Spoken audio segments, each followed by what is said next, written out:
Anyway, here we are. Happiness is easy. We have a variety of plants as always. And we will talk about plants later. But here we are, Happiness is Easy podcast. Me, Dominic Nelson Ashley, and Nicola Todd-Morgan. That's got to get it right. Okay, let the people know. It's not a rebrand. She's always been that. Yes, this is brought to the forefront. That's right. That is right. That is right. So, how's your week been then, Dominic? How's my week?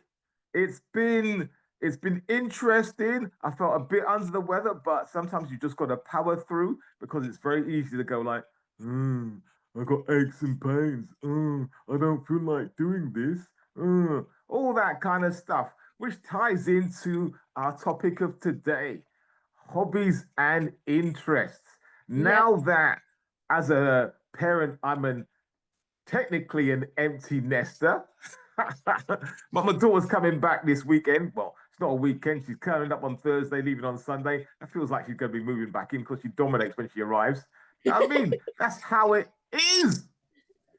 But my hobbies and interests, now that I have a bit more time, is that I spend a lot of time trying not to be a grumpy old man. And trying to understand women. Serious danger. That's it. I'm trying to understand women and not turn into a grumpy old man.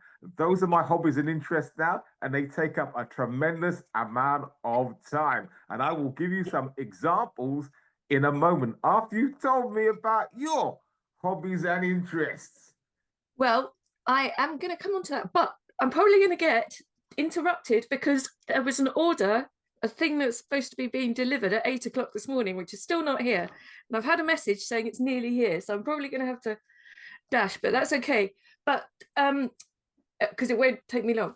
But the reason I thought it would be good to talk about hobbies and interests, well, firstly, I was quite impressed about you starting Kung Fu. I thought that sounded very good. But it's really important for people to have these things to do, isn't it? That's something outside of work. Absolutely.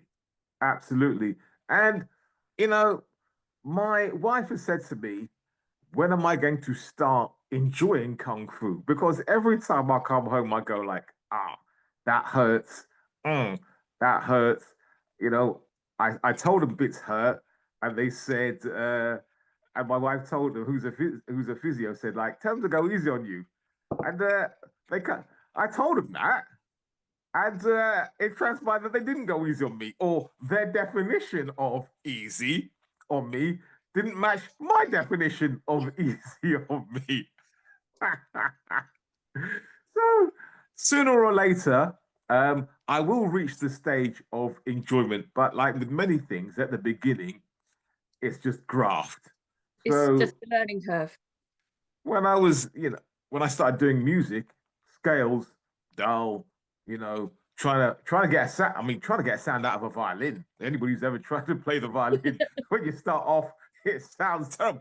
Even when you're virtuoso, to me, it still sounds terrible. But by the by, anyway, any acoustic instrument at the beginning, it hurts, doesn't sound that great. But when you get more proficient, it becomes easier, and the fun should arrive. And it's the same thing with the Kung Fu. I know it's good for me. I know from a spiritual, mental, physical, all those points of views, it's going to be good for me. However, I'm still at the pain stage. I'm still at the pain stage and the graft stage. What I wondered about it is, do you get into what is known in psychology as a state of flow, where it's a deep state of absorption? So you lose track of time. Are you at that stage yet? No, because I'm looking at the clock. I'm hurting, and I'm looking at the clock going like, God, there's a half an hour to go. But I will get to the state of flow because I have experienced the state of flow in other things, and I think I've reached the state of flow. I think for about 30 seconds whilst I was there. So basically, I mean, the first session I went, I think my body ached for a solid 3 days. For three Hold on, days, I've just got to go and take this delivery. okay, Be right back. Sorry about this. all right. So we will definitely edit this bit out later, or you can just have a section of me just chatting, humming, singing tunes. La la la la la la la la. Here we are on a Monday morning, Tuesday morning, and a Wednesday morning, trying to do the best we can with what time we have. And so, even though this podcast is called Happiness is Easy, that sounded a bit miserable. So, I should put more oomph, more gusto into it. However, I did Kung Fu last night and I'm still aching. Ha! Oh dear. All done. See, the beauty of being a musician is I can invent my own hold music whilst you were gone. Yeah, I was gonna say music. It's because you've been doing that a very long time and reached a, good high level. You probably get a lot of flow from your music, don't you? I do get, yes, that's why I can say I've definitely experienced the flow state, easy for me to drop into. But when you reach a level of mastery in any discipline, it's easier to get into the flow state. Yeah. And so, with my massive ego, I've just said like I'm a master at music. on the slide there, see how I did that? See how I did that? I just went like, yeah, the flow state, I do. I mean, I'm getting into lecture mode because I've been offered some work in the local university, lecturing in music production uh, participation. So I've got to get back into that whole mindset of, hey, you should look at every musical situation as a problem and an opportunity, and all that stuff you've got to do as a lecturer. Hey, with my wealth of experience, I'm not making this I go along, honestly. Yeah. That's really good that you've got that good work because then you're giving that gift to someone else. Absolutely. And it's all of, I suppose when you get to a certain age and you've got a certain wealth of experience, you do want to share it. You want to, I don't really like the phrase give back, but you want to, you have stuff in your head and that you want to give it out. Just, and it just reminds me of something is that I saw, um, a Facebook post from somebody I know, and she was basically going like, "Why do old people go up to young people and tell them stuff when they're not related to them?" And like, oh, it's weird, and they shouldn't do it. And then there was a large part of me just wanted to call her up and go, "Well, I do that." Yeah. And I goes, because my head's full of stuff, and I've gathered it, and I want to share it with people because there's that thing of, hey, be a good teacher or a really great example of how not to do things. So it's like, hey, don't do heroin. I tried it.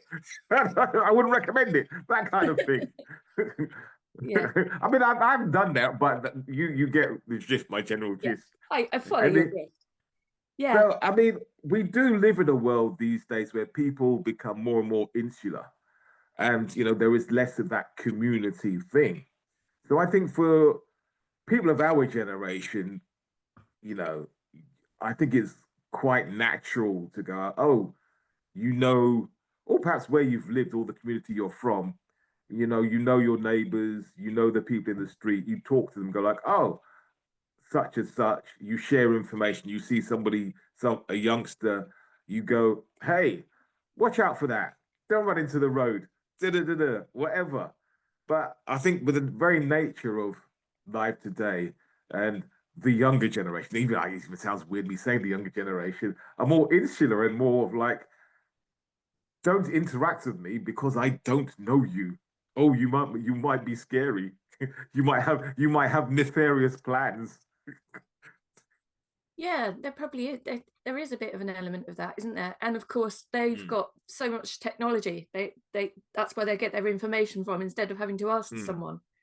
Yeah, Um, I mean, it's quite amazing the things they find out from their phones and stuff. My daughter seems to mm, know everything because she's she's mm. watched a TikTok. But then you do get that thing of, and you've experienced it as well. Is like, okay, you can get things from uh, information from a variety of sources, but there's theory and then there's real world experience. Mm, yeah, yeah, and it's reminding me of there's a play called The History Boys, and Mm, in it they have this line about passing it on. They go, pass it on, pass it on. Is something sometimes that's all you can do, just pass it on. And it's about what you're talking about, I think, yeah, giving it on to the next generation. yeah, Because it's quite nice to be able to do that. I like doing that in my yeah, work. yeah. I mean, it's it's it's a gift, isn't it? It is a gift, and what are we here for? You know, oh, I've accumulated a lot of things, and I'm going to keep them all to myself. You know, I have plants. I'm going to grow them all, and I'm not going to pass them on any of the seedlings along to anybody else,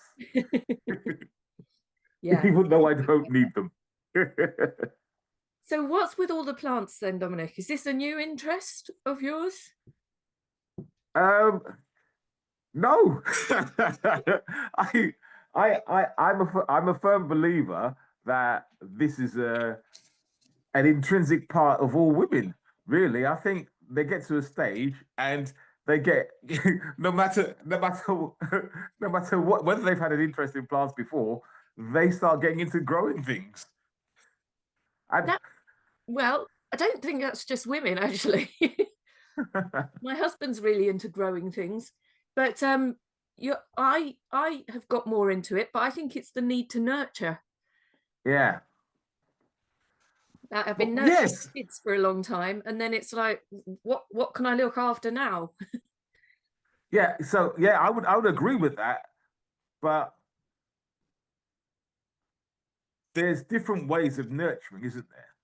So and because there's different ways of nurturing, I say I go and teach and impart information that way. That is a form of nurturing. Yeah, So, so I think you are right. I think you want to. There's that part of everybody, isn't there? You want to develop things and you want to pass it on, and you can call that nurturing. You can call that developing. You could. There's that feeling within all of us, isn't there? yeah, I think so. I think so. It's quite a satisfying, nice thing to be able to do. Mm, Um, to be able to, it's creative, I suppose, isn't it? It's mm. creating something in a way. But yeah. Um, so you've got your music, you've got your kung fu, um, you got your kids. You got quite a lot going on, really, haven't you? Mm. Yeah, well, it's the kids thing is a case of like they go and they come back and they go and they come back, but the going and the come back and it's the coming back that gets less and less and less. And then when you see them in the flesh, it's like, oh, you've changed. That's changed about you. Because it's one thing talking to them on the phone, and there's another thing on WhatsApp or whatever. But when you see them, you notice because you haven't been in their presence, physical presence for so long, you notice the changes more, Yeah. Yeah. which is quite exciting and frightening at the same time. Yes, Because go on.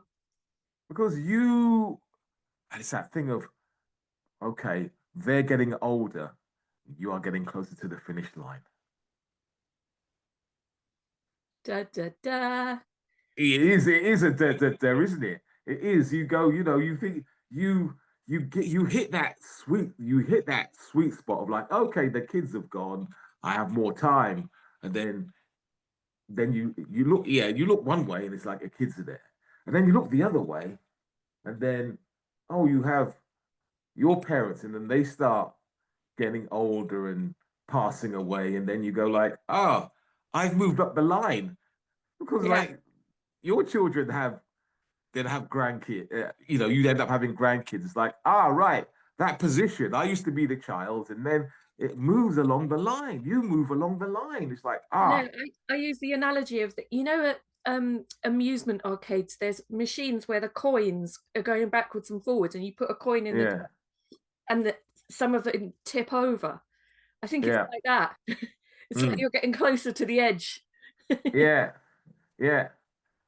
And then it's that thing of like, okay. And I sometimes think about people who have no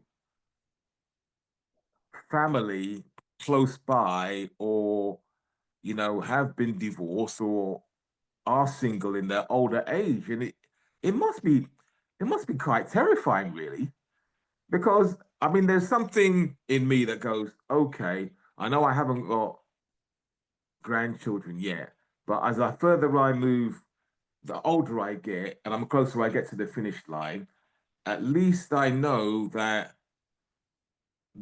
having another generation behind me is quite comforting.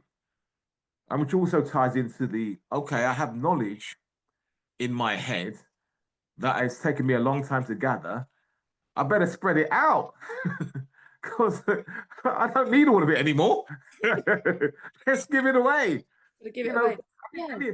I suppose it is similar to that, to what you were saying about your father who's going like, okay, um, do you want to go on holiday? I'll pay for your holiday. Because and that's a monetary thing, but it's for me, it's the same thing in terms of, okay, money, knowledge. You have things, and you get older, and you don't need them as much. You spend a long time gathering them up, and then you get to a certain point, go like, I've gathered all these things. It could be houses, it could be clothes, it could be ideas, it could be thoughts, it could be particular way of doing things. Well, I've gathered them all up. Now I really don't need them all for my continued happiness, nourishment, survival. Let me pass it on to people who I perceive to need them more than I do at this particular moment in time. Yeah. Yeah. Absolutely. Yes, it is like my father-in-law's, saying, well, I'm only probably going to live X number of years, so I only need this amount of money, so you can have that. Mm. It's kind of, it feels a bit morbid, but it's very kind of him. We really appreciate it. But Yeah, I mean, of course, I could. So, for instance, I have 9 guitars. Do I need 9 guitars? yes, No. apparently you do. My Well, husband has to have 9 guitars. yes. He has Well, to I have a mean, whole wall of guitars. that. Well, I should. The caveat of that is I have 9 guitars in the house. This excludes the other guitars that I have at other people's houses. but for the sake of all my musician friends, we shall say officially for this podcast, I have 9 guitars. Now, my son has just decided that he'd like to learn the guitar, and he's got a friend who's moved in with him who's going to teach him. So I gave him one of my guitars, and the level of joy that I experienced, even though he can't play a note yet, the level of joy that I received from that was greater than any success that I've had in the music sphere. You know, and I've had tunes that have like, you know, I've had music on Sky TV, etc. But my son going like, "Hey, I want to learn the guitar," and me giving him a guitar and him going like, "Oh, thanks. This is really nice. Thanks, Dad." It's like, oh, my joy is through the roof Yeah. because I know that I've he's um, keeping up a tradition of sorts. I know when I pass away, he can have my 9 guitars and the guitars that I have at other other establishments. And you know, they'll go to a good home. One of my friends posted a thing that he wrote, "When I die, my wife will find out what I truly spent on guitars." Yeah, absolutely. It's that, that thing of like you go abroad and you come back with a Turkish rug or something, and then like, there's you've got 2 invoices. It's like, okay, this is what I really paid. And this is for customs purposes if I get stopped. Ah.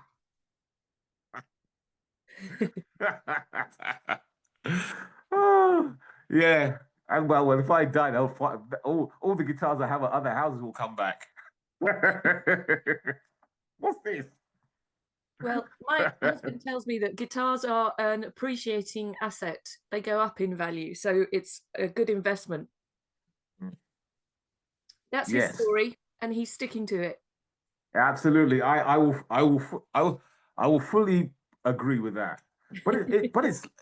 But that same principle is applied to many things. If you're deep into a particular subject or or fear of sphere of understanding, you will know what the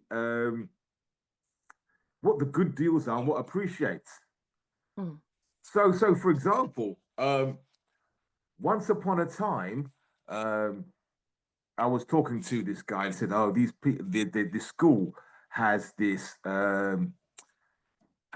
synthesizer in a suitcase, right? And they don't know what to do with it." And I instantly knew what it was. So I went to the school. I said, "Oh, you're not using that. Can I have it?" And they went, "Yeah, take it away." Right. And I knew exactly what it was. So I've got this thing for free. And um, the sound of it, you'll recognize the sound. If I explain to you, the sound of this thing is what was used to make the original theme tune to Doctor Who. Oh, That right. that kind of noise. And if you listen to Dark Side of the Moon, that's the synthesizer noises that that synthesizer was that makes synthesizer was used to make those sounds. So it was worth an absolute fortune, and I picked it up for the cost of a taxi there and back, and it was like wow. And every time I I turned it on and messed about with it, my wife would go, "Oh my gosh, that's such a scary noise." And it was a fantastic piece of equipment that came into my life for absolutely free. So yeah, so that's one half of the story, right? The second half of the story is, which ties in. It's like, okay, I was knowledgeable about that, so I managed to get it. I am not knowledgeable about cars. My wife is not knowledgeable about cars. We bought a car off a friend, a so called friend, who did know things about cars. The car stopped working. We took it to a garage, and they said, "The person who sold you this car is not your friend because it'd been in an accident and it was a cut and shut job."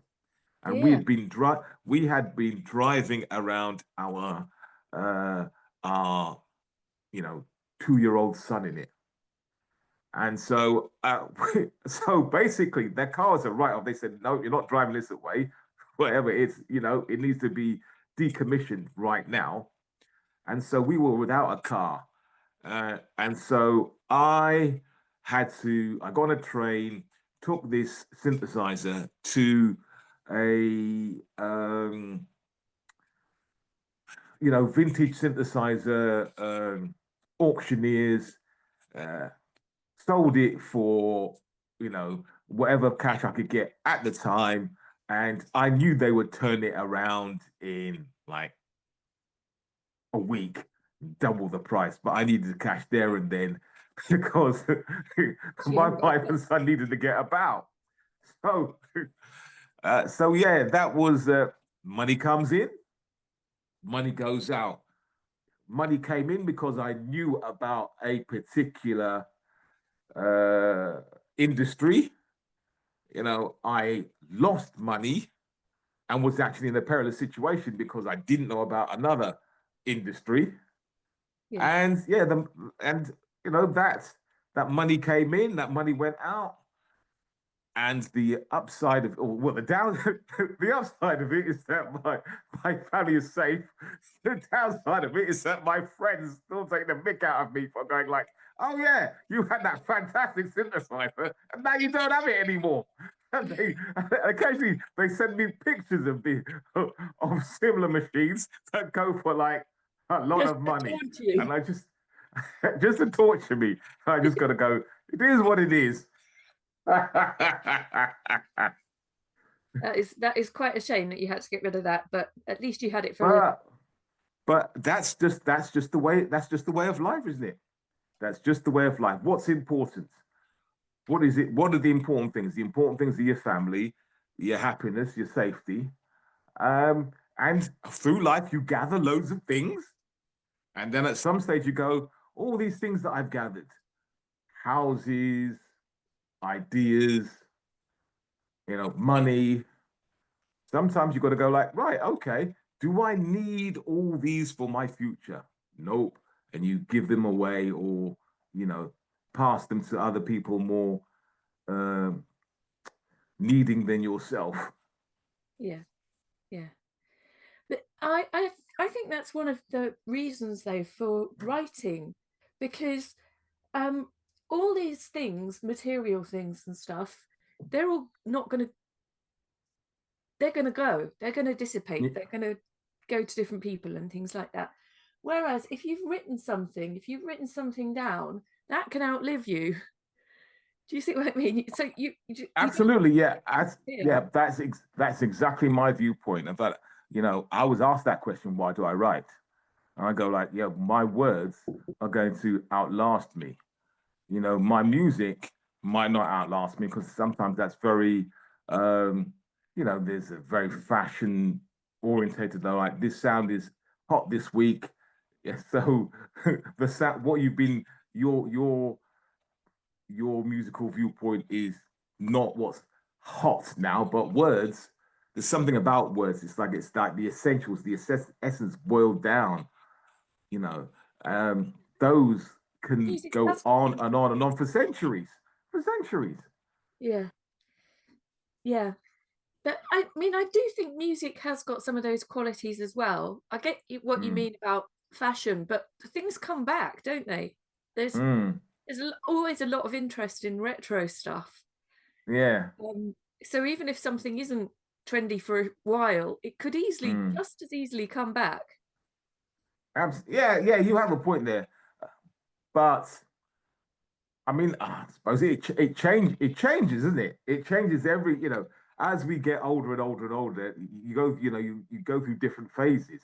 Just like it's winter time now. I'm gonna ache and I'm gonna hurt. In the summertime, I'm not gonna hurt so much. So in the summertime, I'm going like, hey, I feel free. I shall make more music. In wintertime, he'll go like, I'm just going to write my ideas down and stay in one room by the fire. Yeah, quite. Yeah, yeah. but But but I do like the idea of words last longer. mm, Because so for instance, William Shakespeare plays. Still, people are still doing them. yep, I teach them every week. I still like them. And Mm, yeah, I mean, my book just got published this week, and that's all about women writers of the past. Mm, So we're talking about women over 100, sometimes 200 years ago, and hmm. we're still talking about them. So Yeah. their words have lasted a lot longer than they have. And one of the quite sad things about quite a few of the characters, or the writers that we talk about, is they never realized how successful they were going to be, because it happened Mm, after they had died. yeah. And so they never got to know that what they made was absolutely massive. Mm. And that is another part of, you trying to nurture, because and there's a certain aspect to this, which is like you're not necessarily won't see the fruits of your labor in your lifetime. Yeah. But conversely, I've got a friend who works in the city, goes like, what's the point of being famous when you're dead? It said, I mean, get it all now. Get it all now, everything. When you're dead, it doesn't matter. You're dead. But then he works in the city. So, hey, each to their own. Yeah, yeah. Some people like it in the city, don't they? I didn't like Mm, it very much. mm, But some people really love it. They thrive on it. mm. But not enough countryside, not enough green for me. Not But enough. saying that, I think people sooner or later, I think everybody gets to the stage. I mean, say some people thrive on it. I think everybody gets to the stage. It's going to be sooner or later when they go like, right, this thing that was fueling me no longer fuels me. Because like last time I spoke to him, he was starting to look at his retirement and going like, when I retire, I'm going to do a history degree and maybe get into mentoring, etc. Which is previously he'd been going like, okay, super fast, super fast, super fast, the cash, the cash, the cash, the cash, the cash. Oh, and more cash. Yeah, And then he's gone like, well, I could make more cash and push myself, or I could take this job which is less stressful, but still quite well paid. But it was a step down, but less pressurizing. So I think everybody it's the way the shape of the curve. Sooner or later, how steep is that curve? When does it start changing? And when do you realize it's changing? yeah, yeah, yeah. So that does link to all this that we've been talking about your interests, because it's all very well to do something for money that and there is a reason to be motivated for money, because Mm, you do need it. It's life is very difficult if you're poor. mm, You can't solve problems if you're really poor, can you? You can't sort something out. mm, um but you need other things, don't you? You need things that hold your interest, and mm. once you've got enough money, you don't really have to keep making more. No. Well, it's back to like Maslow's hierarchy of needs, isn't it?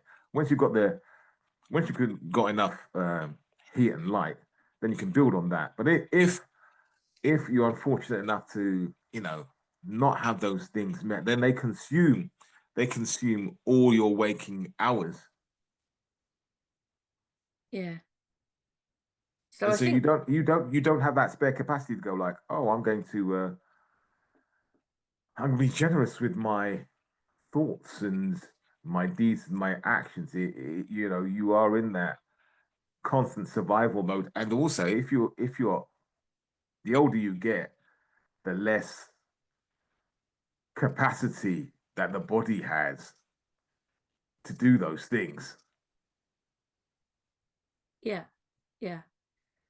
But getting into this, finding flow states doesn't have to be massive stuff. You're actually going for quite a hard one with the kung fu.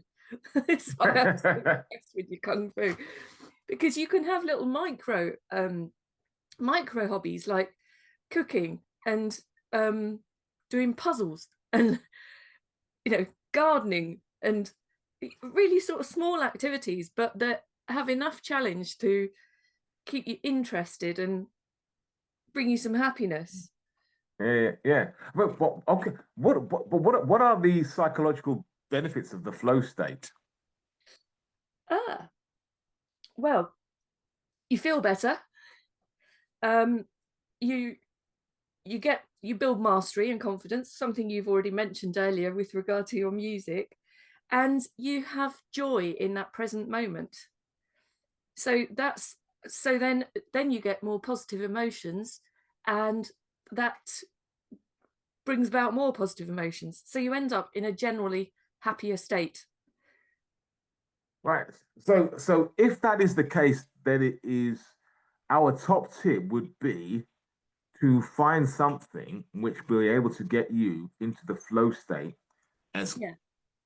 quickly and as easily as possible. Yeah.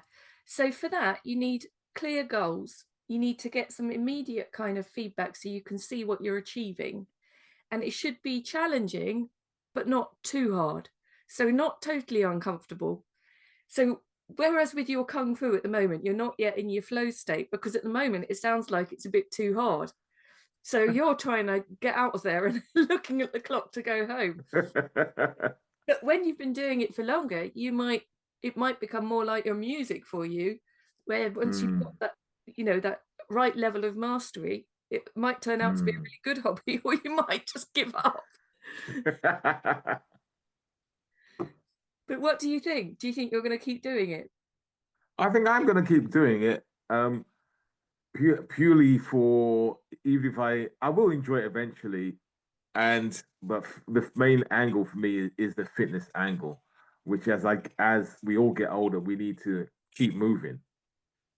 But it's very interesting about the flow state. I mean, having experienced the flow state through different creative outlets, and it's something that as we've discussed, this can benefit everybody. So I think if everybody can find something in which they can achieve the flow state in, it's going to have an impact on many aspects of their lives. So it is the case of everybody should try and find something which is goal orientated, easy to start, but has levels of challenges to it. Yeah, yeah. It's like, and you can deliberately increase the level of challenge when it's right for you. Mm, mm, Um, so like I get really annoyed with myself that I don't do more flow activities because I love Pilates and I love reading and I love writing, and so often and painting, and so often I don't do them, and I sort of think, why don't I do it more? I don't know what that reluctance is. I think there's a bit of a tendency to inertia. It's like because you mm, have got to make a little bit of an effort to do these things. mm. Yeah. Or there might be some fear there. Could be. What is what is the what are the barriers that keep us from doing things that we know we will enjoy? And maybe that is the main topic for next time. Da, da, da. We're going to talk about overcoming fear next time. That is a really good topic, actually. It's a fantastic topic, which is why we're doing it. Yeah. Brilliant. Okay. Fantastic. So, yes, that's been Nicola Todd-Morgan and Way. Dominic Nelson Ashley. Happiness is Easy podcast, series 2. All right. Till next time. Over and out. Take care.